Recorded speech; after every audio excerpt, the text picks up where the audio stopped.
बेटा चैप्टर का नाम है nature and significance of management. पहले मैनेजमेंट का मतलब समझते।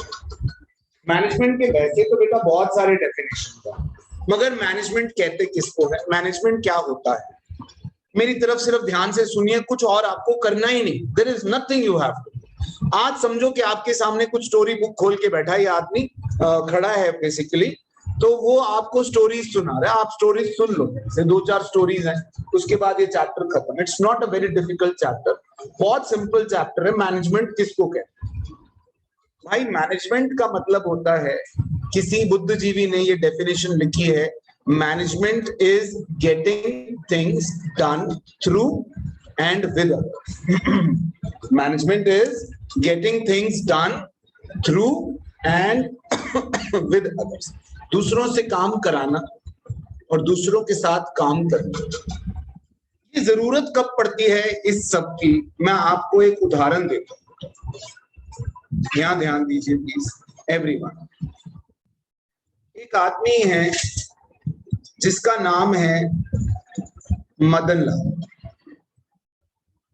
मदन लाल जो है एक बिजनेस करता है। उस बिजनेस में वो एक रेडी पर कुछ सामान, hawker, he is basically a hawker, he hawks around and he sells कुछ गोलगप्पे, भल्ले, पापड़ी, ये सब बेचता है।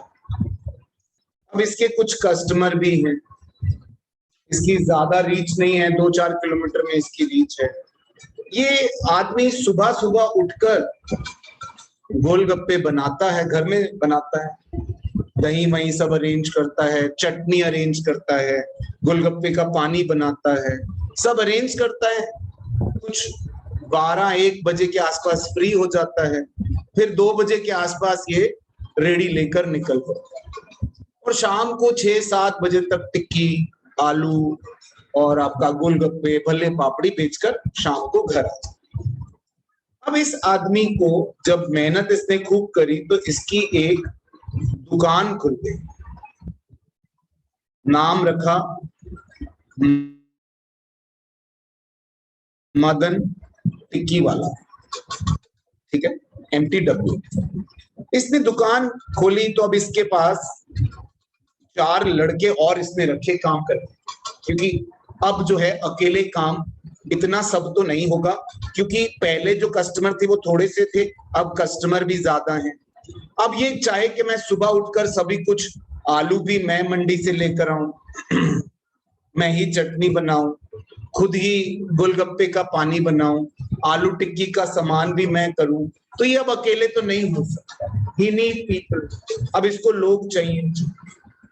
धीरे धीरे काम इतना बढ़ा कि इसने साथ में एक कैशियर रखा, जो वो टिकट आपको वो जो काट के देता है, ले भाई ये पर्ची ले और यहां से सामान ले, ठीक है, एक कैशियर रखा। फिर धीरे धीरे इसका काम बढ़ा तो MTW की दुकानें और बन गई। अब MTW जगह जगह MTW की दुकानें खुल गई। ऐसा ही होता है ना, ग्रोथ तो ऐसे ही होती है। अब इस वाली सिचुएशन के मुकाबले अगर मैं ये सिचुएशन की बात करूं, क्या ये सब अकेले कर सकता है? नहीं कर सकता, तो इसको लोग चाहिए। और जब इसको लोग चाहिए तो उसके साथ साथ एक शब्द जुड़ जाएगा, वो है मैनेजमेंट। इसको ये सब मैनेज करना होगा। यहां पर ये मैनेज अपनी लाइफस्टाइल कर रहा था और खुद को मैनेज कर रहा था। अब इसको लोगों को मैनेज करना पड़ेगा। ये देखना पड़ेगा कि जो ये काम कराना चाह रहा है वो काम हो रहा है कि नहीं हो रहा। ये इसको देखना पड़ेगा कि जो भी ये काम कराना चाह रहा है वो काम एक्चुअल में हो भी रहा है या नहीं हो रहा है। This is management. Management is getting things done through and with others. क्योंकि आप खुद सब कुछ नहीं कर सकते, तो आपको लोग चाहिए, और जब आपको लोग चाहिए तो लोगों के साथ जब आपको काम करना होता है तो ये सब होता है। When I started teaching, बेटा मैं अकेले अपना मोटरसाइकिल पे पढ़ाने चला जाता था, चीजों को मैनेज नहीं करना पड़ता था। But now you know there are number of teachers in the academy, there are number of students in the academy. क्या मैं अकेले कर सकता हूँ? Can I do each and everything, किससे कितनी फीस ले ली, नहीं ले ली, किसको कितना पढ़ा दिया, नहीं पढ़ाया, किसके पेपर हो गए, नहीं हो गए, किसको मटेरियल मिल गया, नहीं मिल गया, अब मैं अकेले तो नहीं कर सकता, सो आई नीड पीपल। ऐसे ही जब आप आगे ग्रो करते हैं तो आपको लोगों के साथ काम करना होता है। अब लोगों के साथ जब आप काम करते हैं तो आप अकेले वो सब नहीं कर सकते, तो मैनेज करनी होती है चीजें। अब मैनेज करने के लिए हमने एक पंडित जी को हायर किया है। आप आस्था की तरफ मत देखिए, हमने एक पंडित जी हायर किए, और ये पंडित जी कहाँ के हैं? पंडित जी हैं इंडिया की नहीं है बेटा, पंडित जी ऑफ साउथ डिस्ट्रिक्ट, कहाँ के? कैलिफोर्निया के। मुझे तो स्पेलिंग भी नहीं आती, मगर मैं ट्राई कर, ये वहां से पंडित जी हमने बुलाए हैं, हमने अपनी चीजों को मैनेज करने के लिए, क्योंकि हम अकेले कर नहीं सकते। ठीक है, अब पंडित जी को जो हमने, ये पंडित जी हमने बाहर से बुलाए, तो हमने कहा आप जो है ना अपने नाम के इनिशियल हमें दे दो, POSDC, planning, organising, staffing, directing and control. यही मैनेजमेंट है। Pandit ji of South District California, ये वहां से बुलाए हैं हमारी चीजों को मैनेज करने के लिए। बड़ा मुश्किल है, अब कैसे हम खुद करें, तो पंडित जी की हेल्प चाहिए थी हम। ठीक है, तो पंडित ji of South District California में हमने सबसे पहले पंडित जी का पी ले लिया। नहीं होएगा, ओहो शिट। तो planning, organising, staffing, directing, control. बेटा मैं आपको एक बात बताऊं, बड़ी बहुत नॉर्मल सी बात है। हम जब भी बिजनेस करते हैं या कोई भी काम करते हैं, हम इसको मिस कर देते हैं हमेशा, हम इससे डरते हैं या ये हमें करनी नहीं आती, क्योंकि हमें बचपन से एक आदत होती है। मैंने बहुत सारे बच्चों से पूछा है कि बेटा कैसे, हाउ द लाइफ गोज, आप कैसे लाइफ को चलाते हैं, तो मैक्सिमम बच्चों का ये मेरे को आंसर आता है, which is good also at times. उनका एक आंसर आता है, I go with the flow sir, I go with the flow, कि जैसा चल रहा है मैं उसके साथ चलता चला जाता हूं। तो यानी कि मैं प्लान नहीं करता, क्योंकि मुझे प्लानिंग आती नहीं है, और मैं प्लान किस चीज के लिए करूं। मगर जब आप एक ऑर्गेनाइजेशन चलाते हैं तो ऑर्गेनाइजेशन का एक एम होता है, एक गोल होता है। बिना गोल के ऑर्गेनाइजेशन तो बस चल रही है। ऐसे हमने कई दुकानें देखी हैं, कई ऐसी ऑर्गेनाइजेशंस देखी हैं जो चल रही हैं, बस बिना किसके चल रही है, बिना गोल के चल रही है, बिना किसी एम के चल रही है। अब आप जब एक ऑर्गेनाइजेशन खोलते हैं तो हम ये मान के चलते हैं कि आपके पास कोई एम है, कोई गोल है। उस गोल के साथ आप प्लानिंग करते हैं कि प्लानिंग में होता क्या है, what to do and when to do. ठीक है, हाउ टू डू, कब करना है, क्या करना है, कैसे करना है, this is planning. Planning is deciding in advance what is to be done, how it is to be done, when it is to be done। ये प्लानिंग है। आप प्लानिंग करते हो, आज अच्छा चलो, ऐसे तो ये सिर्फ बातें रह जाएंगी। एक काम करते हैं, आपका कोई बिजनेस है, इमेजिन करिए कि आप कोई बिजनेस कर रहे हैं, आप एक ब्यूटीक चला रहे हैं, आप एक जूतों की दुकान चला रहे हैं, या आप एक मोबाइल फोन बेच रहे हैं, या और थोड़ा आगे सोचिए, आपने एक हॉस्पिटल खोल लिया। सर हम तो कॉमर्स वाले हैं, हमें तो हॉस्पिटल क्यों खोलना है? खोल सकते हैं, हॉस्पिटल मैनेज तो आप कर सकते हो, उसमें इलाज डॉक्टर कर देंगे, लेकिन उसको मैनेज तो आप ही करोगे। और आपको जानकर ये खुशी होगी कि हॉस्पिटल्स जो मैनेज करते हैं वो कॉमर्स वाले ही करते हैं मैक्सिमम। ठीक है, तो अब आपने एक हॉस्पिटल खोल लिया, क्या प्लान कुछ करोगे कि क्या करना है आगे? कुछ भी प्लान नहीं होगा आपके सामने। अब आपने सोचो ना, अच्छा चलो 10 बेड का हॉस्पिटल खोला है, not a very big hospital, कोई छोटा सा आपके पास स्पेस था कुछ 200 गज का, उसमें आपने 10 बेड का एक हॉस्पिटल छोटा सा खोल दिया। अब खोल दिया तो अब आप क्या करोगे कि कोई कस्टमर ही कहते हैं आजकल हॉस्पिटल वाले भी पेशेंट को, है ना, कि कोई चलो पेशेंट आएगा तो फिर देखेंगे कि क्या इलाज करना है, ऐसा होगा? या कुछ चीजें प्लान करोगे? क्या प्लान करोगे?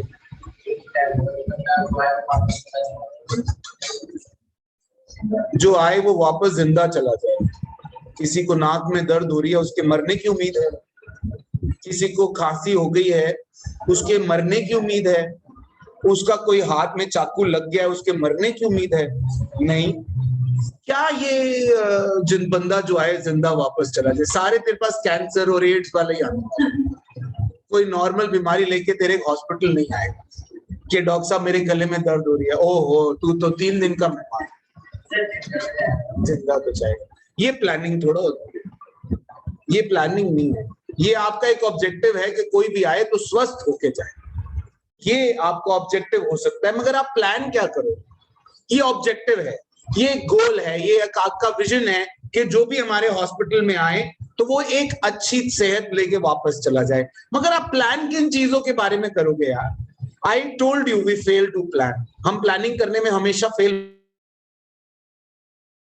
होते ही। आप अकेले नहीं हैं, मैं भी हूं। इनिशियल ईयर्स में मुझे पता ही नहीं था प्लान कैसे करते हैं चीजें, और जब तक प्लान करता था वो चीजों का टाइम निकल जाता। प्लान ही नहीं की चीजें। आप चीजें प्लान करनी पड़ती है, चीजें प्लान नहीं करोगे तो फिर बात नहीं बनेगी। इमेजिन करिए आप इस बैच में एंटर कर रहे हैं और आपके पास ये मटेरियल आप आ रहे हैं और आपको रेडी मिल रहा है, तो यानी ये पहले प्लान हुआ होगा, बना होगा, छपा होगा, आपको आज मिल रहा है। ये प्लान ही नहीं होता तो ये प्लान का पार्ट था ना कि we need to have material. Material के बिना पढ़ाई हो ही नहीं सकती, तो हमारे पास मटेरियल होना जरूरी है, हमारी क्लासेस रेडी होना जरूरी है, टाइम टेबल बनना जरूरी है, टीचर्स अपॉइंट होने जरूरी है या नहीं? आपके टेस्ट होने हैं तो प्लान है ना। आपका कल अगर टेस्ट है, आपको मालूम है कल आपका टेस्ट है, तो हमने प्लान नहीं किया क्या? We have plan, we made a test paper, वो चेक हो, वी हैव प्लान ना। हमें चीजें प्लान करनी पड़ती है। ये तो सिर्फ आपके बैच के साथ है, और भी बैचेस हैं और ब्रांच भी। अब सब में प्लान तो आपको करना पड़ेगा, वरना आप कैसे करोगे? क्या आप अपने दिन के लिए कुछ प्लान करते हो? You plan your day? नहीं। कोई पूरे साल की कोई प्लानिंग? अच्छा चलो अब 12th हो रही है, इसके बाद की कोई प्लानिंग? मैं आपको बताता हूँ आपके प्लान कहां तक सीमित है। यार शाम को ना सेंटर मार्केट जाना, नहीं यार सेंटर मार्केट नहीं, आज भाई डीएलएफ मॉल जाना है। नहीं डीएलएफ मॉल नहीं, नहीं सिलेक्ट सिटी वॉक, यहां तक प्लान सीमित है। अच्छा उसके बाद जाना कितने बजे है? 10 बजे जाएंगे, इतने बजे पहुंच जाएंगे, ये पहले करेंगे, फिर वो बाद में करेंगे, फिर लंच कर लेंगे, फिर ये करेंगे, और शाम को इतने बजे तक वापस। ये प्लान है। इसके अलावा कभी प्लानिंग करी? कभी नहीं ना। We always fail to plan. मगर हम एक बिजनेस जब करते हैं तो प्लानिंग करनी बहुत जरूरी है। सो प्लानिंग के बाद ऑर्गेनाइजिंग। हमें ऑर्गेनाइजिंग का मतलब जो बचपन से सिखाया गया है कि बेटा अपनी अलमीरा ऑर्गेनाइज करके रखो, अपनी कबर्ड ऑर्गेनाइज करके रखो। हमें यही समझाया गया है कि जो चीजें जहां पर होनी चाहिए वहां पर रखो, उसे ऑर्गेनाइज करना कहते हैं। यार तेरा टेबल तो बड़ा ऑर्गेनाइज्ड है, तेरा तो पेन स्टैंड में पेन्स, पेंसिल्स भी शार्पन्ड हैं, और तेरी नोटबुक भी रेडी है, तेरा तो सब कुछ बिल्कुल ऑर्गेनाइज्ड है। वो ऑर्गेनाइज आपके घर तक तो ठीक है, मगर जब हम बिजनेस की बात करते हैं ऑर्गेनाइजिंग, इसका मतलब ये नहीं होता। ऑर्गेनाइजिंग का एक बहुत इंपॉर्टेंट मीनिंग है, हु विल डू व्हाट। हम किस काम के लिए कौन सा आदमी चाहते हैं, वो काम कौन कर पाएगा, हम डिसाइड करेंगे। अच्छा सोचो आपने हॉस्पिटल खोला, अब हॉस्पिटल खोलने के बाद आपको ये डिसाइड नहीं करना कितनी तरह के लोग रखने हैं आपको। हॉस्पिटल खोलने के बाद, अच्छा हॉस्पिटल में सिर्फ डॉक्टर्स होते हैं? अच्छा चलो डॉक्टर्स भी होते हैं, तो सारी तरह के डॉक्टर्स हर हॉस्पिटल में होते हैं? नहीं ना, इट इज नॉट नेसेसरी। ये जरूरी तो नहीं है हर तरह का डॉक्टर हर जगह होगा ही होगा। आप सिर्फ डॉक्टर्स नहीं रखने, हायर नहीं करने, आपको वार्ड बॉयज चाहिए, आपको टेक्नीशियंस चाहिए जो कहीं एक्सरे मशीन चला लें, जो एमआरआई मशीन चला लें, आपको कुछ नर्सेस चाहिए, आपको मेंटेनेंस के लिए सफाई वाले चाहिए, आपको मेंटेनेंस के लिए इलेक्ट्रिशियन चाहिए। पता चले ऑपरेशन चल रहा है, लाइट चली गई, बंदे की बॉडी खुली हुई है और लाइट चली गई है।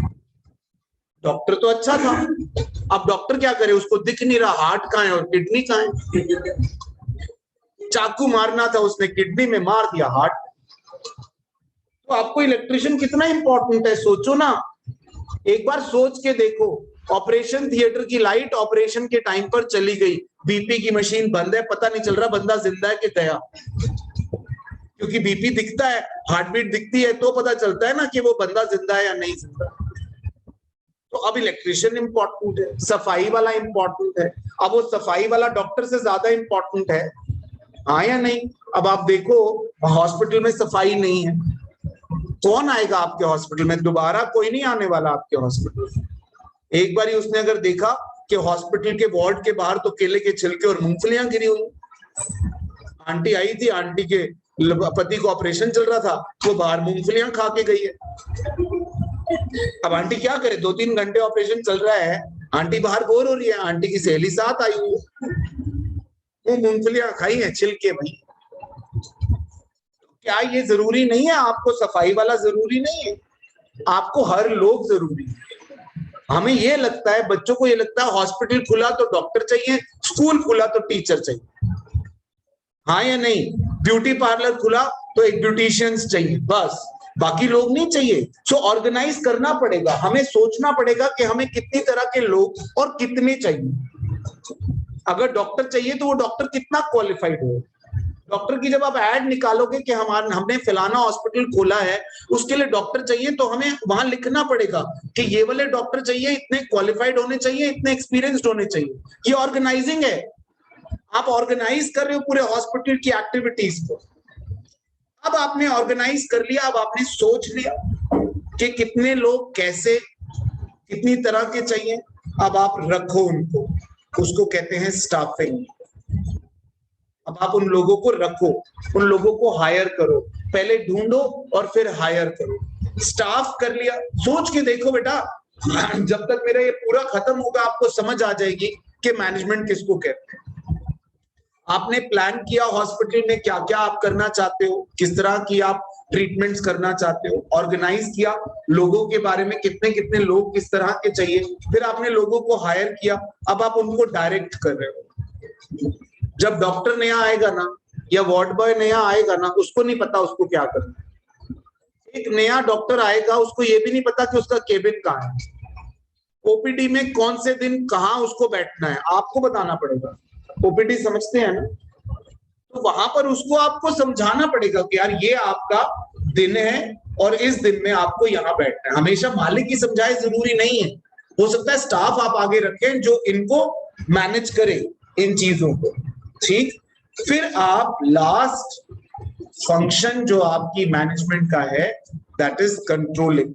आप कंट्रोलिंग क्या होता है, हमें बचपन से कंट्रोलिंग का एक मतलब बताया गया, बचपन से कंट्रोलिंग का क्या मतलब बताया कि कहीं कोई शोर तो नहीं कर रहा, कहीं कोई इनडिसिप्लिन तो नहीं है। हमने भेड़ बकरियों को ही कंट्रोल किया आज तक, यार ये टीचर बच्चों को कंट्रोल नहीं कर पा रहा। कल मेरे पास एक बच्चा आया और नया बैच है कोई शुरू हुआ, तो क्लास के बाद जाते जाते मुझे एक बात उसने बोली और मैं उसकी शक्ल देखता रहा। बोला सर आप ना बच्चे कंट्रोल कर लेते हो, मुझे लगता है आपको पढ़ाना आता है। अब मैं उसको क्या जवाब देता, मैंने कहा अच्छा ठीक है बेटा, thank you so much for the compliment, और वो चला गया। यहाँ पर हमें हमेशा से यही पता है कि कंट्रोल करना मतलब चीजों को डिसिप्लिन करना। मगर यहां जब हम मैनेजमेंट की बात कर रहे हैं तो controlling is not that. Controlling का मतलब है कि जो आपने सोचा था आप चेक करिए वो हो रहा है या नहीं हो रहा, आप उसको चेक कर लो। Whatever you plan actual में हो रहा है कि नहीं हो रहा। देखो हम कहते हैं कि लाइफ मेरे हिसाब से नहीं चल रही है, बिकॉज हम तो चलाना चाह ही नहीं रहे लाइफ को अपने हिसाब से। आप में से कितने बच्चे हैं जिन्होंने अगले 2 साल का प्लान किया हुआ है? एक भी नहीं होगा। और आपने पिछले साल कुछ इस साल के लिए प्लान किया था? नहीं है। प्लान करोगे तो आपको पता चलेगा कि एक्चुअल में वो हो रहा है कि नहीं हो रहा, और जब नहीं हो रहा है तो आप उसके लिए करेक्टिव एक्शन ले लो। जब आप चीजें प्लान करते हो तो देखते हो कि चीजें उस हिसाब से हो भी रही हैं या नहीं हो रही। तो प्लानिंग के बाद ही कंट्रोलिंग हो सकता है। कंट्रोलिंग होती ही प्लान के लिए है कि आपने प्लान किया और उस प्लान के हिसाब से आपने चीजें कंट्रोल करी। So planning, organising, staffing, directing and controlling, ये है आपके functions of management. Functions of management के बाद आपके पास है characteristics of management. Characteristics of management. Characteristics of management बेटा, planning, organising, staffing, directing, controlling, तो आपको लगता है कि पंडित जी के बिना चल रहा है, क्योंकि आपको planning, organising, staffing, directing, controlling वैसे ही याद है। लेकिन फीचर्स के लिए मैं चाहूंगा कि आप पंडित जी की हेल्प लें। पंडित जी मैकडॉनल्ड्स गए, पंडित जी मैकडॉनल्ड्स गए। एमसीडी नहीं बेटा, McD, municipal corporation of Delhi नहीं, मैकडी। पंडित जी एमसीडी क्यों जाएंगे? पंडित जी को हमने मैकडी भेजा है, ठीक है। तो यहां पर P stands for pervasive, G stands for goal oriented, M stands for multi-dimensional,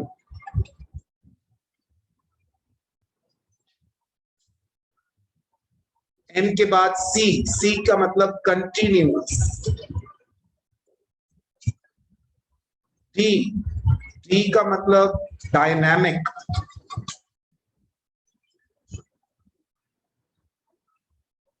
G का मतलब ग्रुप एक्टिविटी।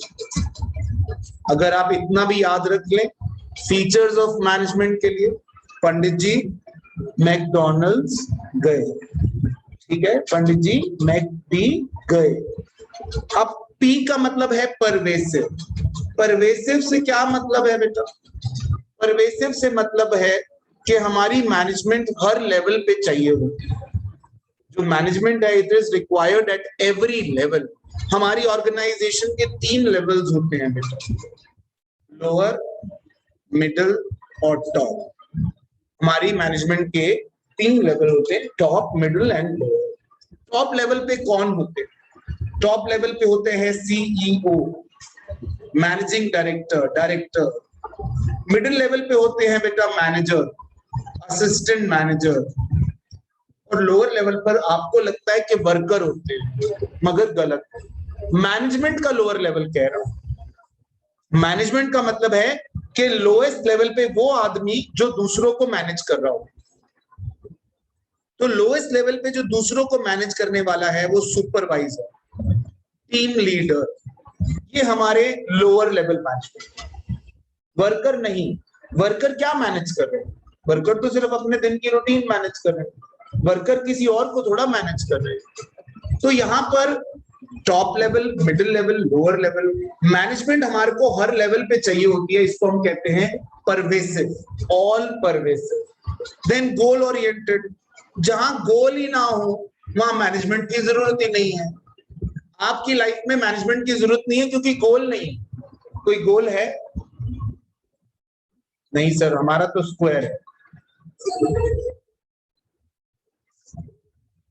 नहीं, हमारा मुंह गोल नहीं है, हमारा मुंह तो ओवल है, स्क्वायर है, रेक्टेंगल है, गोल तो किसी किसी का होता है, क्यों राघव, है ना, जैसे तेरा है।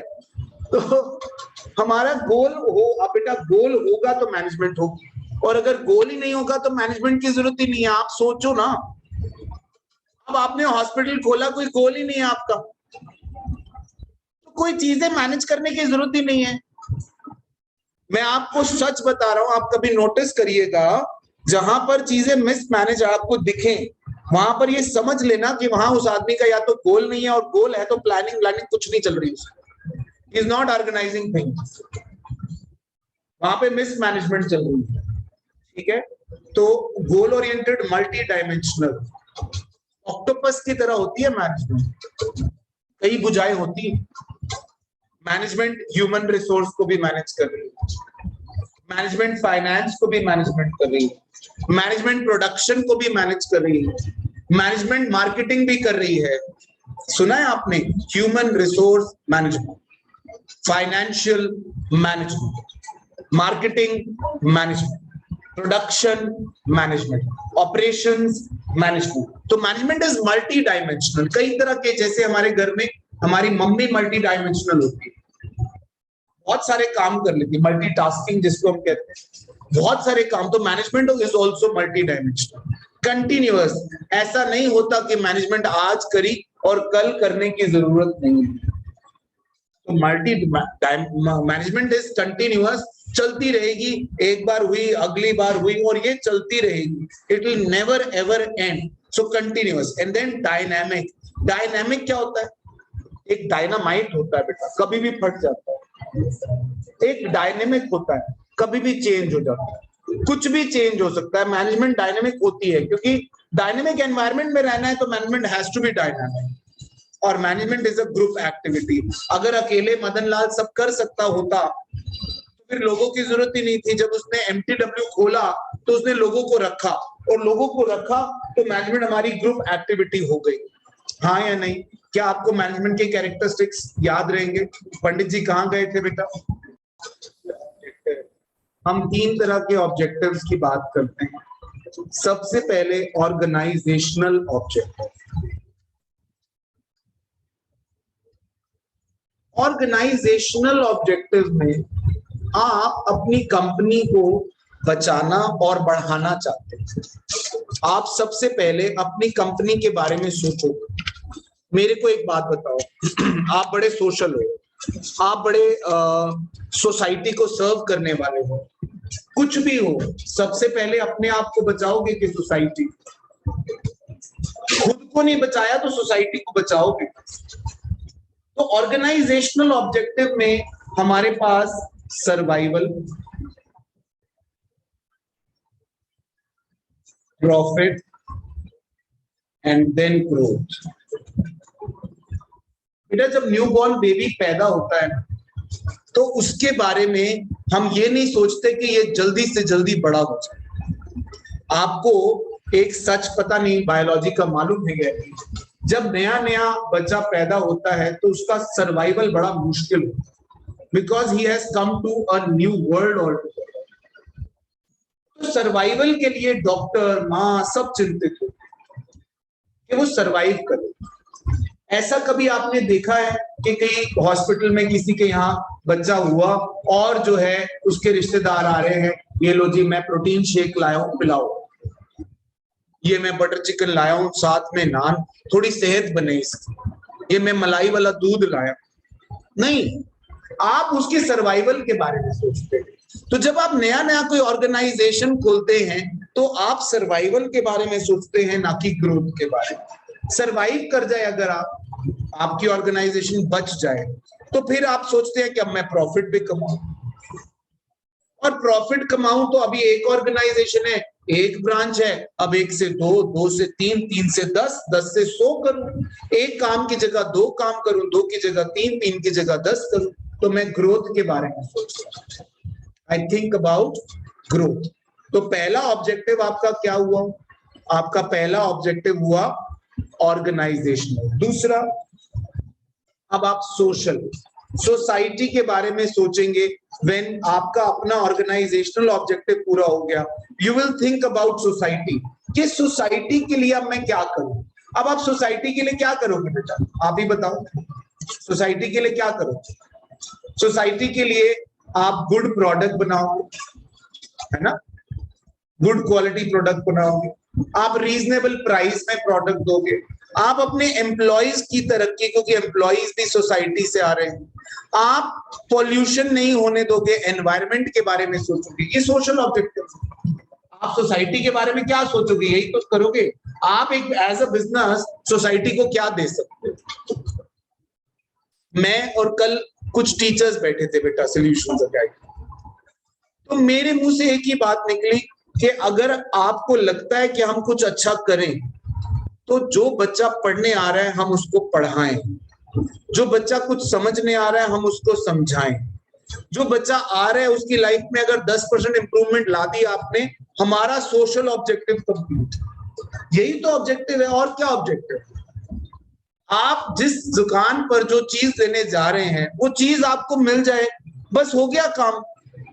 सोचो ना, आप टमाटर लेने जा रहे हो, टमाटर मिल गए अच्छी क्वालिटी के और आपने प्राइस दिया, घर आ गए, और क्या क्या करे, और कोई क्या ही करेगा। गड़बड़ कहाँ होती है, आप टमाटर लेने गए, उसने 1 किलो टमाटर में 250 ग्राम सड़े हुए टमाटर डाले, आपने घर आके थैला खोला, अब उसका ऑब्जेक्टिव तो कहाँ ही पूरा होना था, आपके मुंह से जो ऑब्जेक्टिव निकले, एडजेक्टिव, सॉरी, जो मजेदार एडजेक्टिव निकले हैं। तो ऑर्गेनाइजेशनल ऑब्जेक्टिव के बाद अगर आप सोशल ऑब्जेक्टिव पूरा करना चाहते हैं तो वो करिए जिसके लिए आप हैं। बहुत सिंपल बात है, बहुत सिंपल है, जिस काम के लिए आप हैं वो काम करें। नहीं, अब जैसे आपका काम है लोगों को भविष्य बताना, बताइए, लोगों का हाथ देखिए, पैर देखिए, मुंह देखिए, और उनका भविष्य उनको बताइए, और उनसे पैसे ऐंठिए, ओ सॉरी फीस लीजिए। So, third is personal object। अब आप अपने बारे में सोचिए, अपने पर्सनल ऑब्जेक्टिव के बारे में अब आप सोचिए कि आपकी ग्रोथ, आपकी अपनी जरूरतें, वो भी अब आप पूरी करें। अब आप ऑर्गेनाइजेशन तो चला रहे हैं, ऑर्गेनाइजेशन ग्रो कर रही है, ऑर्गेनाइजेशन सोसाइटी के बारे में भी सोच रही है, अपने बारे में कब सोचिएगा। आपने अपनी ग्रोथ के बारे में सोचा था, आपने अपने इकोनॉमिक बेनिफिट्स के बारे में सोचा था, आपने अपने आराम के बारे में सोचा था, अपनी प्रेस्टिजियस नीड्स के बारे में सोचा था, वो सब आप पूरी करिए, पर्सनल ऑब्जेक्टिव, हाँ या नहीं। So these are the objectives of an organization, organizational, social, और फिर first importance of management, importance of management. इसमें भी बेटा अगर इंपॉर्टेंस ऑफ मैनेजमेंट में अगर आपको वैसे याद रहता है तो अच्छी बात है, नहीं तो हम पंडित जी को फिर बुला लेते हैं, है ना। अगर आपको वैसे याद रहे तो आपकी मर्जी है बेटा, पंडित जी मैकडॉनल्ड्स गए, आप फीचर्स नहीं भूलोगे, इसके नाम याद आ जाएगा, है ना। पंडित ji of South District California, वहां से बुलाए हैं आपने, हल्के में मत लेना, ये कोई आश्रम के पंडित जी नहीं है, ये बेटा USA, United states of America, ना कि आश्रम, ठीक है, यूनाइटेड स्टेट्स ऑफ आश्रम से नहीं। तो ये वहां से हमने पंडित जी बुलाया। तो इंपॉर्टेंस क्या है, इंपॉर्टेंस के लिए हमारे पंडित जी का कहना है, Pandit ji does exercise daily. Pandit ji रोज एक्सरसाइज करते हैं, पंडित जी ने अपने शरीर का भी तो ध्यान रखना है, आप करते हो नहीं, ये पंडित जी है ही नहीं। तो यहाँ पर पंडित जी रोज एक्सरसाइज करते हैं, तो यहाँ पर पी का मतलब हुआ आपके पास achieving personal objective. Personal objective हम अपने पूरे कर पाते हैं मैनेजमेंट की हेल्प से। फिर जी का मतलब हुआ अचीविंग ग्रुप गोल्स। फिर डी का मतलब हुआ क्रिएट्स डायनामिक ऑर्गेनाइजेशन।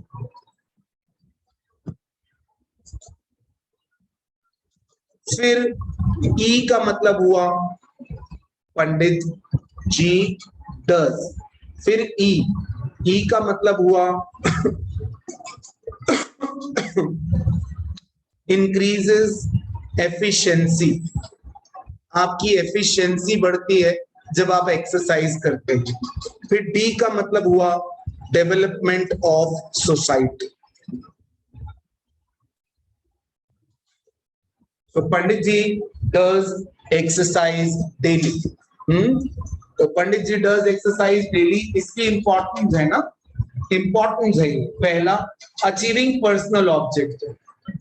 बेटा मैं आपको एक बात बता दूं, अगर आप मैनेज नहीं कर सकते चीजों को तो आप अपने पर्सनल ऑब्जेक्टिव तो भूल जाओ।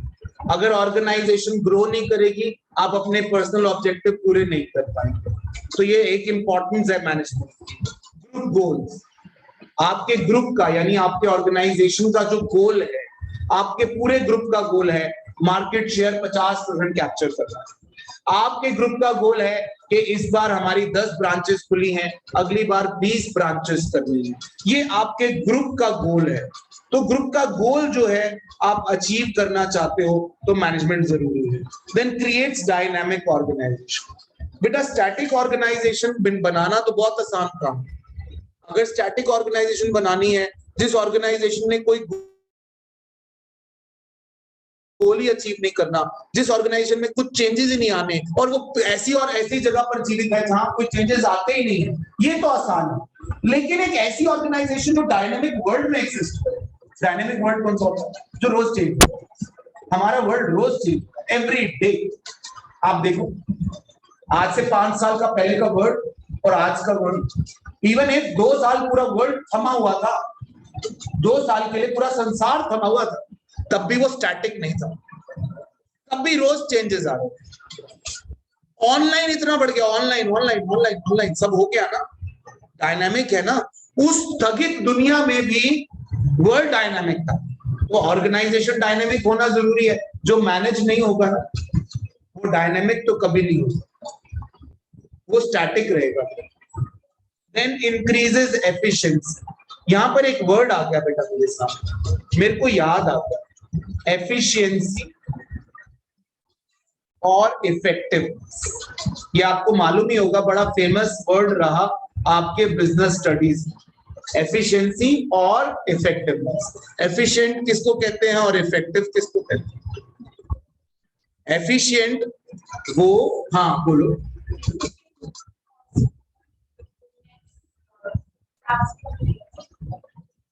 टास्क को कंप्लीट करना। अच्छा, मैं एक उदाहरण इसका हमेशा देता हूं, मुझे बड़ा पसंद है। एक बच्चे ने बड़ी मेहनत करी पढ़ाई के लिए, बहुत मेहनत करी। सुबह 4 बजे उठा और पढ़ाई करी। 6 दिन के बाद पेपर था, 6 दिन लगातार लगा रहा, 6 दिन हर रोज 12-12 घंटे पढ़ाई करी। 12 घंटे पढ़ाई करना कोई मजाक बात नहीं है। हम 2 घंटे में हमारी हालत खराब हो जाती है, थक जाते हैं हम 2 घंटे। अभी आप देख लेना, अभी 3-4 घंटे की आपकी क्लास है, हालत है, अभी थोड़ी देर में आपका सर्वाइवल मुश्किल हो जाए। उस बंदे ने 12-12 घंटे 6 दिन मेहनत करी। सुबह 4 बजे उठ गया, सारी दुनिया में कोई नहीं उठा होता था जैसे ये लड़की उठ जाती, और शाम तक मेहनत करता, मेहनत कर, खूब मेहनत से उसने बिजनेस स्टडीज एकदम गोल थी।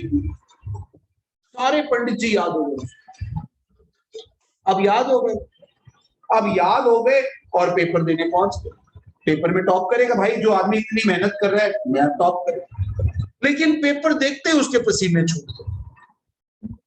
सर इतनी मेहनत करी, पेपर देखते ही क्यों पसीने छूट गए? पेपर मैथ्स का था।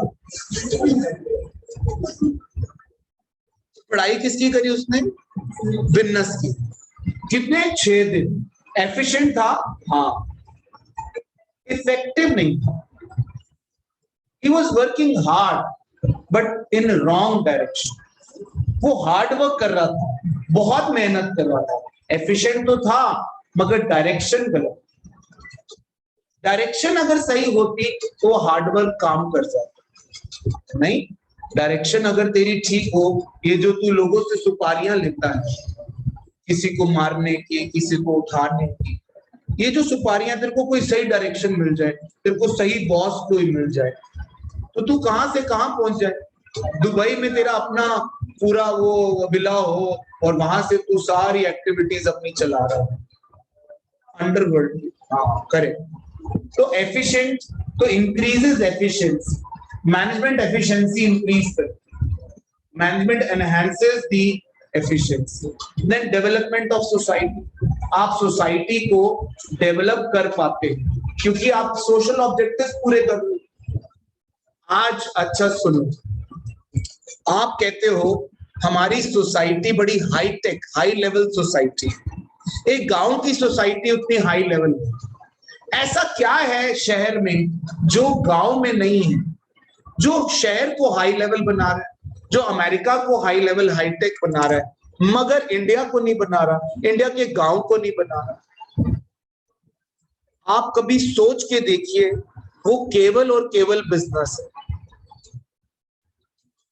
एक सिंगापुर जैसा शहर, इतना सा शहर है इंडिया के मुकाबले, कंट्री, शहर तो नहीं कंट्री है, इतनी सी कंट्री है। मैंने सुना है 60-70 किलोमीटर में कंट्री खत्म हो जाती है।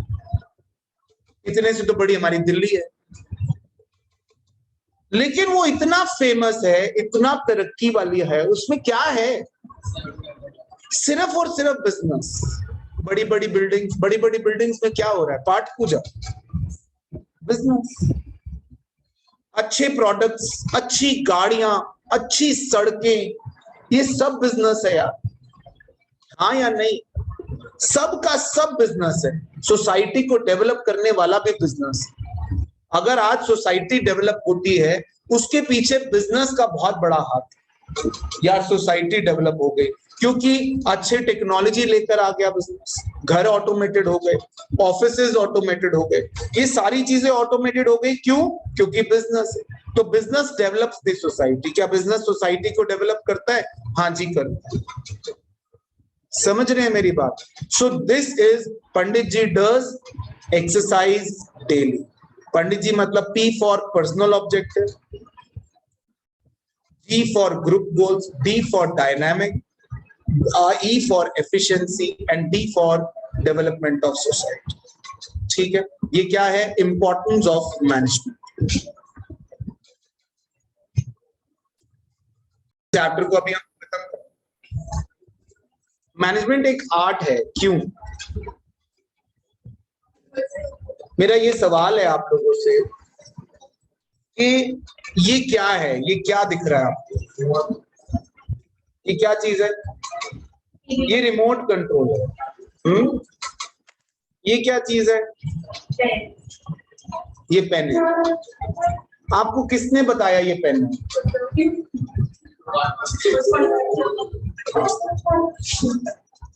मैं आपको बताता हूं किसने बताया। थोड़ा सा इस पे सोच विचार करेंगे तो आपको पता चलेगा कि हमारे माइंड में पेन की एक फोटो है। हमने इसको देखा, इंटरनली उससे मैच हुई और हमने कहा पेन है। कभी कभी ऐसी चीज होती है जिसको आप देखते हो और कहते हो ये क्या है, पता नहीं, क्योंकि उसकी कोई फोटो नहीं है, आप उसको मैच नहीं कर पाते, है ना? ये कौन है? ग्रेसी है, बिकॉज यू नो ग्रेसी कौन है। मैनेजमेंट एक आर्ट है। मैं कह रहा हूं आपको तो नहीं पता है मैनेजमेंट आर्ट है। आपके माइंड में आर्ट की एक पिक्चर है, उस आर्ट से आप मैनेजमेंट को कंपेयर करोगे। अगर आर्ट वाले फीचर्स मैनेजमेंट में मिल गए तो मैनेजमेंट आर्ट है, वरना मैनेजमेंट आर्ट नहीं है। बहुत सिंपल बात है। अगर मैनेजमेंट वाले फीचर्स, आर्ट वाले फीचर्स मैनेजमेंट में मिल गए तो मैनेजमेंट आर्ट है, और अगर नहीं मिले तो मैनेजमेंट आर्ट नहीं है। पहला, एग्जिस्टेंस ऑफ थ्योरेटिकल नॉलेज। हमारी थ्योरेटिकल नॉलेज की एग्जिस्टेंस होना। हर मैनेजमेंट में बेटा थ्योरेटिकल नॉलेज की एग्जिस्टेंस होती है। मैं गिटार सीखने गया नया नया, मैंने गिटार सीखा था जब मैं कॉलेज में था आपकी तरफ। पर्पस तो गिटार सीखने का कुछ और ही था, मगर सीखा। हाँ मतलब आप समझ जाओ ना, जवानी में आदमी गिटार क्यों सीख रहा है। मैंने गिटार सीखा, आप विश्वास करिए वो 6 तारे सिखाने में उन भाई साहब को मुझे कम से कम 10 दिन लग गए। वो 6 तारे सिखाई उन्होंने कहा ये 6 वायर्स में से इसका क्या काम है, इसका क्या काम है, इसमें क्या होता है, इसमें क्या होता है, ये ब्रिज होता है, ये इस होल को क्या कहते हैं, इसको टाइट कैसे करते हैं। गिटार नहीं बजाया मैंने, मैं बोर हो रहा हूं। भाई कब बजवाएगा, बजवा ले यार, मैं भी डिंग डिंग डिंग करूं, मैं भी ऐसे स्ट्रिंग डाल के खड़ा हूं रॉक स्टार की तरह। लेकिन थ्योरेटिकल नॉलेज जरूरी है। सारे गामा पा, हमारे लिए तो सिर्फ सारे गामा पा है, जो सीखते हैं उनको सालों लग जाते हैं सारे गामा पा। हमारे लिए क्या है सारे गामा पा, सिंपल आर्ट है। लेकिन कईयों ने भरतनाट्यम सीखा, कोई आर्ट आप में से सीखी है किसी ने? हाँ सर, माँ बाप को बुद्धू बनाने की, उसमें भी थ्योरी होती है। हमारे दोस्त सिखाते हैं हमें वो थ्योरी, स्कूल में थ्योरी सीखते हैं, दोस्तों से थ्योरी सीखते हैं, प्रैक्टिकल घर जाके करते हैं। हाँ या नहीं यार? ऐसे बोलियो मम्मी को, अरे ऐसे पापा को ऐसे टैकल मैं कर लेता हूँ। थ्योरी है ना, आर्ट में थ्योरी होती है कि नहीं होती? होती है सर। पर्सनलाइज्ड एप्लीकेशन, हर थ्योरी को आप अपनी अपनी तरह से पर्सनली अप्लाई करते हैं। कोई किसी तरह से अप्लाई करता है, कोई किसी तरह से अप्लाई करता है, लेकिन सब अप्लाई जरूर करते हैं। थ्योरी अप्लाई नहीं करो तो आर्ट फिर आर्ट नहीं। कोई बहुत अच्छे तरीके से करता है, कोई नहीं करता। अरिजीत सिंह ने गाना सीखा लेकिन बहुत अच्छे से उसको अप्लाई करा, अब जाके अरिजीत सिंह बन गया। स्लो कर दे, इधर बात, इधर बात। हाँ बेटा, ऐसे घुमाने से स्लो होता है, बहुत अच्छे। अरिजीत सिंह ने अब गाना सीखा, लेकिन Arijit Singh is a famous singer. Lata Mangeshkar, the Lata Mangeshkar, आज लोग पूजा करते हैं, मरने के बाद भी उनकी पूजा करते हैं। क्या था? पर्सनलाइज्ड एप्लीकेशन थी उस आर्ट की। उन्होंने अपनी तरह से पर्सनली पूरी लाइफ उनकी क्या डिसिप्लिन थी, और मतलब मैं बहुत सारी चीजें सुनता हूं, पढ़ी हैं उनके बारे में, पूरी तरह लाइफ डिसिप्लिन, और आर्ट सीखी, प्रैक्टिस करी, आज तक भी वो प्रैक्टिस करती। Personalised application. और गाना गाने वाले कई और भी लोग हैं जो कहते हैं यार मुझे तो कोई ब्रेक ही नहीं देता। अरे भाई ब्रेक कैसे दे रही का बात नहीं बन रही। अब गाना सारे गामा पा उसको भी आता है, सारे गामा पा उनको भी आता था, है ना? तो पर्सनलाइज्ड एप्लीकेशन, क्या मैनेजमेंट में पर्सनलाइज्ड एप्लीकेशन होती है? हाँ, कुछ बहुत अच्छे मैनेजर्स होते हैं, चीजें अच्छी मैनेज कर लेते हैं, और कुछ बहुत बकवास मैनेजर्स होते हैं जो अच्छा खासा रिसोर्सेज होने के बाद भी मैनेज नहीं कर पाते। कईयों के पास रिसोर्सेज नहीं होते और वो फिर भी बहुत अच्छा मैनेज कर लेते हैं, और कईयों के पास बहुत रिसोर्सेज होते हैं, वो फिर भी मैनेज नहीं कर पाते। Now next is based on practice and creativity. क्या मैनेजमेंट में, क्या आर्ट में प्रैक्टिस होती है, क्या आर्ट में क्रिएटिविटी होती है? हाँ जी, दोनों होती है। मैनेजमेंट में होती है, ये मैनेजमेंट प्रैक्टिस करनी पड़ती है।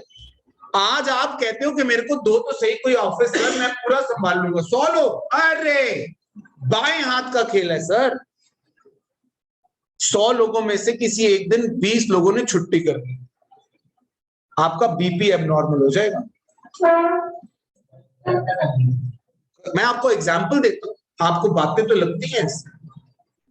आपकी एक स्टोर है, स्टोर के फ्रंट पे आपके 3 लोग रहते हैं, और बैक एंड पे आपके 4 लोग रहते हैं, टोटल 7 लोग।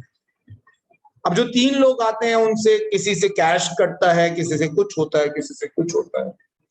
स्टोर है ना, स्टोर होते हैं ऐसे, कोई आइसक्रीम पार्लर ही समझ लो, फ्रंट पे 3 लोग, बैक में 2 लोग।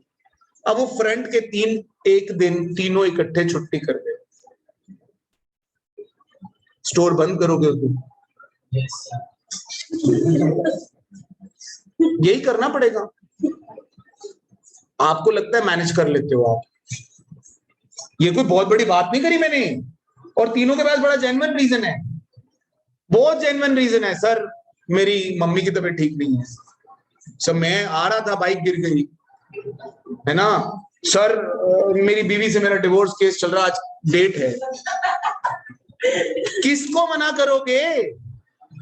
छोड़ यार बीवी डिवोर्स, तू आजा, तेरे को और बीवी दिलवा देगी।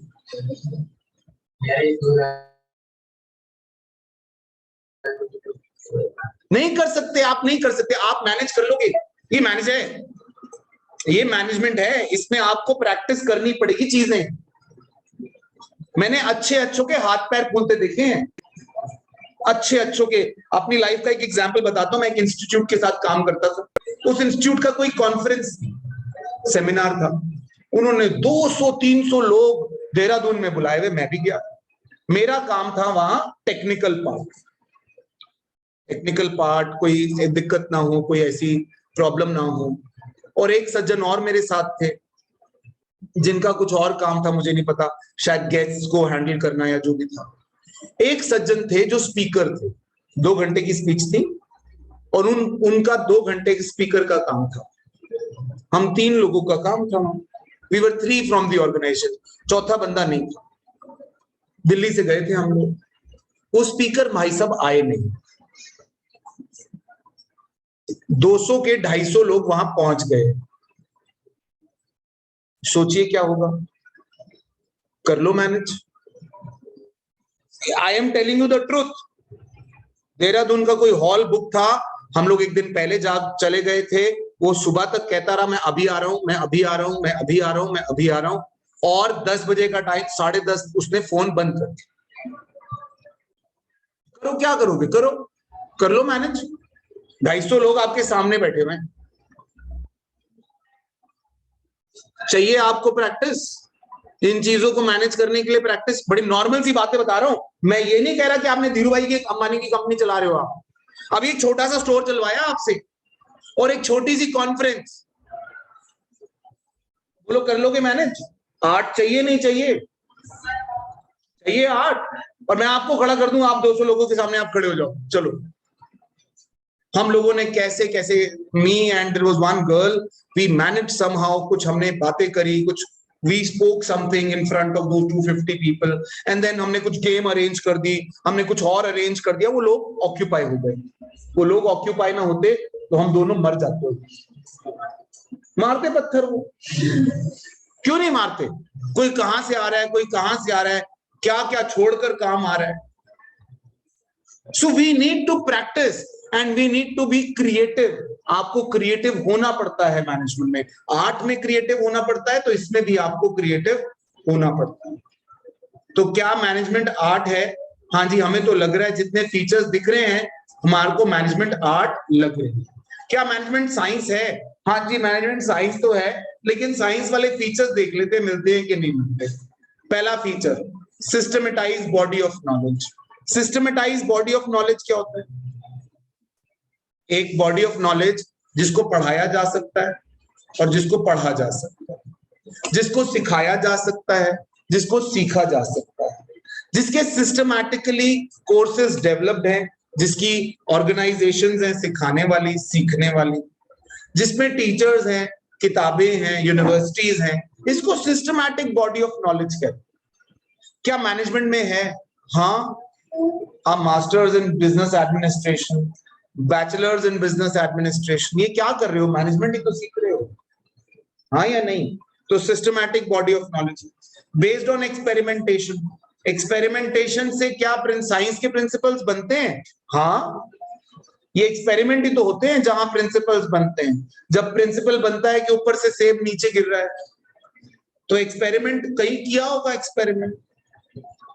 तो प्रिंसिपल्स मैनेजमेंट के बनते हैं एक्सपेरिमेंट्स पे। हाँ, आपने Henri Fayol, F W. Taylor power experimentation पे बने।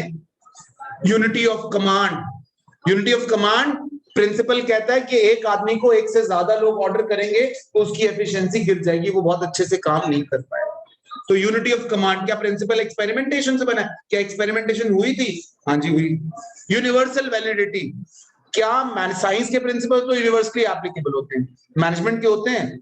हाँ जी होते हैं। मैनेजमेंट के प्रिंसिपल तो यूनिवर्सली एप्लीकेबल होते हैं, पूरे वर्ल्ड में एप्लीकेबल होते हैं। यूनिटी ऑफ कमांड सिर्फ यहाँ एप्लीकेबल नहीं है, यूनिटी ऑफ कमांड पूरे वर्ल्ड में एप्लीकेबल है या नहीं है? है जी। Then management as a profession, क्या मैनेजमेंट एक प्रोफेशन है? हम कहते तो हैं, लेकिन साइंस और आर्ट की तरह पूरी तरह बहुत ज्यादा मैचिंग नहीं है प्रोफेशन और मैनेजमेंट में। पहला, well defined body of knowledge. Well defined body of knowledge her profession की होती है। जैसे हमारे लॉयर्स के लिए बार काउंसिल ऑफ इंडिया है, मेडिकल प्रोफेशन के लिए मेडिकल काउंसिल ऑफ इंडिया है, हाँ जी है। चार्टर्ड अकाउंटेंट्स के लिए institute of chartered accountants of India है ना। सब प्रोफेशनल्स के लिए कोई प्रोफेशनल बॉडी है, इसके लिए भी है मगर बहुत ज्यादा वेल डिफाइंड नहीं है, क्योंकि बहुत सारी, Indian institute of management, all India management association, faculty of management studies, पता नहीं क्या क्या है। देन रेस्ट्रिक्टेड एंट्री, मैनेजमेंट में रेस्ट्रिक्टेड एंट्री होती नहीं पूरी तरह से, प्रोफेशन में होती है। डॉक्टर का बेटा डॉक्टर बन जाए कोई पक्का नहीं, डिग्री हासिल करेगा तभी बनेगा। लॉयर का बेटा लॉयर बन जाए पक्का नहीं है, डिग्री हासिल करनी पड़ेगी। प्रोफेसर का बेटा प्रोफेसर बन जाए नहीं, कोई जरूरी नहीं है, डिग्री हासिल करनी पड़ेगी, वो रिस्ट्रिक्शंस हासिल करनी पड़ेंगी, तब जाके वो लॉयर डॉक्टर प्रोफेसर बनेगा। मगर मैनेजर का बेटा नॉर्मली मैनेजर बन जाता है ना, मैनेज कर लेता है। बिजनेसमैन का बेटा वो चीजें मैनेज कर लेता है, वो बिजनेस कर लेता है। तो देन एथिकल कोड ऑफ, अच्छा, प्रोफेशनल एसोसिएशन, तो जो मैंने अभी बताया कि हर किसी की एक प्रोफेशनल एसोसिएशन होती है, institute of chartered accountants of India, institute of company secretaries of India, है ना, ऑल इंडिया मैनेजमेंट एसोसिएशन और मेडिकल एसोसिएशन, सॉरी। तो देन इसकी तरह मैनेजमेंट में है, हाँ है, मगर कोई रिस्ट्रिक्टेड नहीं है। कोड ऑफ कंडक्ट, हर किसी का कोड ऑफ कंडक्ट होता है। आप जब एक चार्टर्ड अकाउंटेंट बनते हैं तो आपका एक कोड ऑफ कंडक्ट है कि आप कभी कभी भी एक एडवर्टाइजमेंट नहीं कर सकते। आपको मालूम है ये बात? एज अ चार्टर्ड अकाउंटेंट आप एड नहीं कर सकते, you are not allowed to do. कभी आपने सीए की एड नहीं देखी, never, they are not allowed to do, उनकी मेंबरशिप कैंसिल कर दें। वो चाहते नहीं है कि चार्टर्ड अकाउंटेंट के बाजार को आप एकदम बाजारू बना दें, या आप उसको बिल्कुल ऐसे सत्यानाश कर दें उसको, आप वो चाहते नहीं है, क्योंकि आप सब जगह आप ऐड करोगे तो क्या होगा, वो चार्टर्ड अकाउंटेंट्स की दुकानें हो जाएंगी, फिर वो है नहीं। There has to be some reputation, they are not allowed. वो सिर्फ एक बोर्ड लगाते हैं अपनी ऑफिस के बाहर, Gupta and Gupta chartered accountant, देखा होगा आपने। So there is a code of conduct, वो कोड ऑफ कंडक्ट उनको फॉलो करना पड़ता है। लेकिन मैनेजमेंट में ऐसा कोई कोड ऑफ कंडक्ट नहीं है, चलेगा कुछ भी चलेगा, anything will do. So management में कोड ऑफ कंडक्ट नहीं है, एथिकल कोड ऑफ कंडक्ट नहीं है। देन सर्विस मोटिव, क्या मैनेजमेंट में सर्विस मोटिव होता है? नहीं, मैनेजमेंट तो हम प्रॉफिट के लिए कर रहे हैं, ग्रोथ के लिए कर रहे हैं। तो मैनेजमेंट पूरी तरह प्रोफेशन तो नहीं है, ये हम बाद में लिखते भी कि management is not completely profession. तो हमने पढ़ा management as an art, management as a science, management as a profession. Levels of management, मैंने आपको 3 लेवल्स ऑफ मैनेजमेंट बताए, top level, middle level, lower level. ये याद रखिएगा कि टॉप लेवल में कौन कौन आता है बेटा, chairman, CEO, COO, president, vice president, ये हमारे टॉप लेवल लोग हैं, ठीक है। Chief financial officer, vice president marketing, ये टॉप लेवल लोग हैं। इनका काम क्या है? इंटरप्रेट करना, सॉरी, पॉलिसीज बनाना, ये तो मिडिल लेवल की बातें हैं। पॉलिसीज बनाना टॉप लेवल का क्या काम है? They formulate overall organisational goals, they analyse business environment, then survival of the organisation इनका काम है, पॉलिसीज बनाना इनका काम है, गोल्स बनाना इनका काम है। इसका काम बड़ा कॉम्प्लेक्स एंड स्ट्रेसफुल है, ये चीजें याद रखना प्लीज। इन पे बहुत एमसीक्यू आते हैं कि टॉप लेवल में कौन कौन आता है, टॉप लेवल में वो जो लोग हैं उनका काम क्या है। Then middle level, middle level जो इनसे नीचे मगर लोअर लेवल से ऊपर, उसको हम मिडिल लेवल कहते हैं। मिडिल लेवल में कौन कौन आते हैं? First line managers, divisional heads के, finance head, production head, human resource head, ये हमारे मिडिल लेवल लोग हैं। इनका क्या काम है? ये जो टॉप लेवल ने चीजें डिसाइड की हैं, जो पॉलिसीज डिसाइड करी हैं, वो मिडिल लेवल वाले लोग जो है उसको इंटरप्रेट करते हैं, और वो किसको फॉरवर्ड करते हैं? वो लोअर लेवल को फॉरवर्ड करते हैं। Ensure that there department has necessary personal, department में जो काम होने जा रहा है वो हो जाए, that is what they want. हाँ या नहीं? तो जो भी आपके टॉप लेवल ने जो भी काम बोले हैं या पॉलिसीज बनाई हैं, जो ऑब्जेक्टिव बनाया है, वो ऑब्जेक्टिव लोअर लेवल से कंप्लीट कराना है, उन पॉलिसीज को एनालाइज करना है, ये आपका मिडिल लेवल करके देता है। And then lower level actual में उस काम को, मिडिल लेवल के बाद लोअर लेवल जो है वो काम को करता है। सुपरवाइजरी या फिर ऑपरेशनल, इसको हम लोअर लेवल भी नहीं बोलते हैं, सुपरवाइजरी लेवल जहां पर सुपरवाइजर्स हैं और वो सुपरवाइजर्स अपने काम को पूरा करके दे रहे हैं जो मिडिल लेवल करा। Is that okay?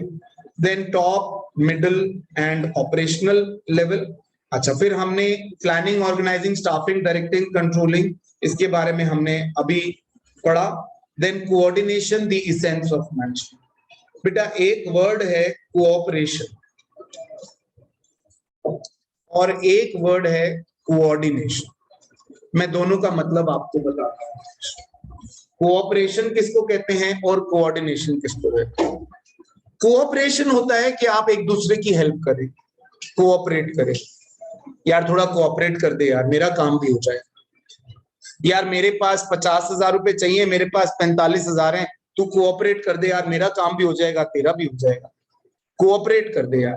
यार मेरे अकेले से ये काम नहीं हो रहा, प्लीज हेल्प कर दे यार, कोऑपरेट कर दे यार।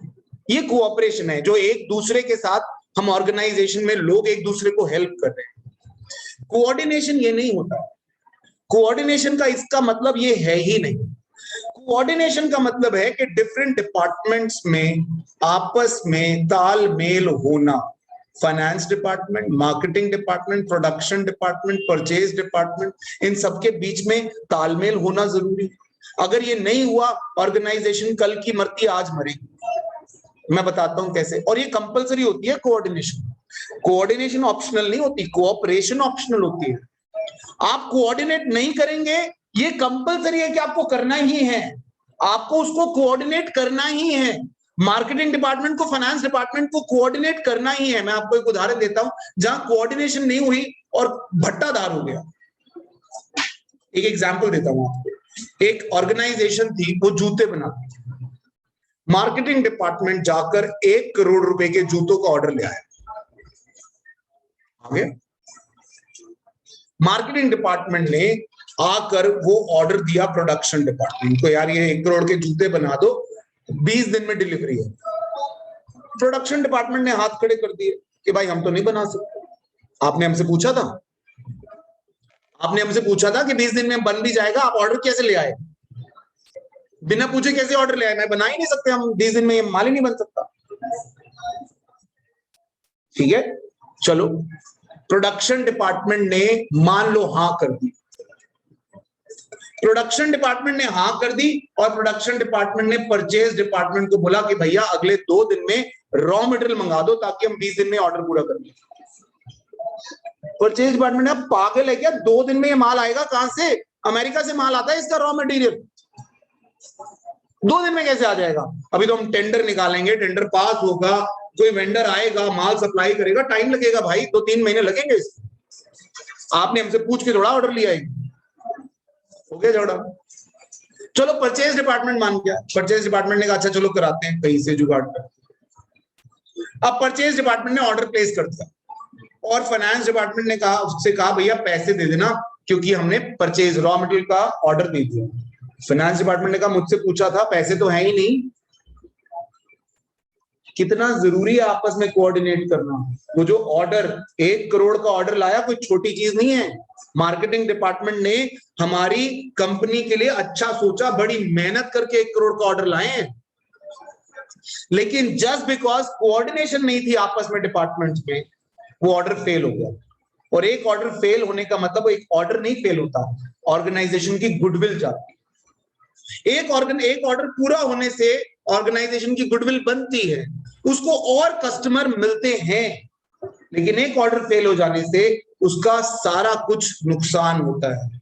एक इंटीरियर डिजाइनर है, उसने एक रेस्टोरेंट डिजाइन किया बहुत सुंदर। उस रेस्टोरेंट में जो लोग आ रहे हैं उससे पूछ रहे हैं यार कौन इंटीरियर डिजाइनर है, हमने भी अपना घर बनाना है, बताओ। मिल रहा है काम। और वही अगर इंटीरियर डिजाइनर पहला ऑर्डर बनाने में फेल हो जाए क्योंकि आपस में ऑर्गेनाइजेशन में कोऑर्डिनेशन नहीं थी, तो वो जो काम आगे बढ़ना था वो और फेल हो जाएगा। Do you agree?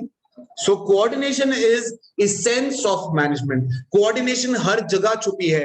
Coordination planning में छुपी है, कोऑर्डिनेशन ऑर्गेनाइजिंग में छुपी है, कोऑर्डिनेशन डायरेक्टिंग कंट्रोलिंग सब में छुपी है, कोऑर्डिनेशन टॉप लेवल में, कोऑर्डिनेशन मिडिल लेवल में, कोऑर्डिनेशन लोअर लेवल में, इसीलिए कोऑर्डिनेशन को इसेंस कहते हैं। इसेंस क्या होता है बेटा? आपने इसेंस स्टिक देखी है, अगरबत्ती देखी है कभी आपने? कहीं से तोड़ के जला लो, वही खुशबू आएगी, क्योंकि पूरी स्टिक में वही इसेंस भरी हुई है। तो पूरी ऑर्गेनाइजेशन में कोऑर्डिनेशन भरी हुई है, कहीं से भी निकालोगे कोऑर्डिनेशन निकलेगी। So coordination is an essence of management. हर फंक्शन में है, planning, organising, staffing, directing, controlling, हर फंक्शन में कोऑर्डिनेशन है। कोऑर्डिनेशन नहीं होगा ऑर्गेनाइजेशन चल ही नहीं सकती। कोऑर्डिनेशन कैरेक्टरिस्टिक्स, कोऑर्डिनेशन इंटीग्रेट्स, सारे ग्रुप एफर्ट्स को जोड़ती है coordination. Coordination ensures unity of action, सब एक ही तरह का एक्शन ले रहे हैं। Coordination is a continuous process, एक बार कोऑर्डिनेट किया, अगले ऑर्डर के लिए कोऑर्डिनेट करने की जरूरत नहीं है, ये गलतफहमी है। Coordination is all pervasive, coordination top level, middle level, lower level, सब लेवल पे चाहिए, इसीलिए all pervasive. Then coordination is the responsibility of only one manager, नहीं, it is responsibility of all manager. And coordination is a deliberate, जानबूझ के किया जाता है, अपने आप नहीं होगा coordination. We do it knowingly and we have to do it knowingly, हम इससे भाग ही नहीं सकते। देन कोऑर्डिनेशन की इंपॉर्टेंस ऑफ कोऑर्डिनेशन में पहला, ग्रोथ इन साइज। अगर आपको ग्रो करना है और अगर आपका साइज ग्रो कर गया ऑर्गेनाइजेशन का, कोऑर्डिनेशन के बिना नहीं possible. If there is no coordination, there is no growth in size. Then functional differentiation. Her organisation में बहुत सारे फंक्शंस होते हैं बेटा, होते हैं, सोचो, हर ऑर्गेनाइजेशन में बहुत सारे फंक्शंस होते हैं। Planning, organising, staffing, finance function, production function, marketing function, इनके बिना चलेगा नहीं कोऑर्डिनेशन। ये डब्बा वाला का एग्जांपल दिया इन्होंने कोऑर्डिनेशन। आपको मालूम है डब्बा वाला, एक डब्बा वाला घर से डब्बा लेता है बॉम्बे में, वो बीच रास्ते में किसी को डब्बा पकड़ाता है, आधा रास्ता वो तय करता है और फिर उसके बाद आधा रास्ता और कोई ऑफिस ले जाता है उस डब्बे को। कितनी कोऑर्डिनेशन है आपस में, 3 डब्बा वाला एक डब्बा किसी के घर से उठाकर ऑफिस पहुंच रहे और राइट डब्बा राइट बंदे को मिल रहा है। कितनी कोऑर्डिनेशन है आपस में, कितना तालमेल है आपस में। देन स्पेशलाइजेशन, आपकी ऑर्गेनाइजेशन स्पेशलाइजेशन होती है, फंक्शनल स्पेशलाइजेशन जिसमें फाइनेंस की स्पेशलाइजेशन, प्रोडक्शन की, मार्केटिंग की, तो वहां पर आपकी कोऑर्डिनेशन बहुत बहुत ज्यादा जरूरी है। This is how we finish this chapter. मैं आपको 10 मिनट